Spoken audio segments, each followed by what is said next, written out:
In today's video, I am going to teach you how to add banner image on collection page in Shopify. To get started, sign into your Shopify admin. From the main menu on the left, go to Online Store, then click Themes. This is where you control how your storefront looks and where you can customize collection pages without touching code. On the Themes page, find the theme that is currently published on your store. Next to that theme, click the option to edit the theme or customize it.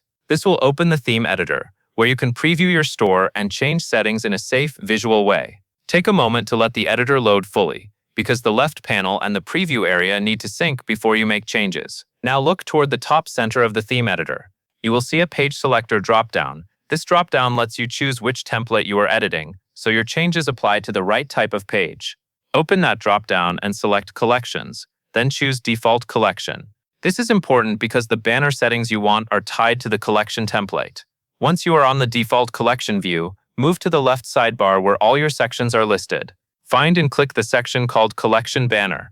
When you click it, the settings for that banner will appear on the right side of the screen. In the settings panel on the right, look for an option labeled Show Collection Image. Make sure that this is checked.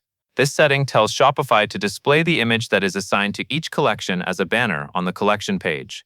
If your collections already have images added in Shopify, this will immediately allow those images to appear as the banner. If a collection does not have an image set, the banner may not display for that collection. So it is a good idea to confirm that each collection has an image uploaded in its collection settings later. Finally, click Save. Saving locks in your changes and updates the live theme once the save is complete. Wait for the confirmation that the save finished before leaving the editor. That covers everything you need to know.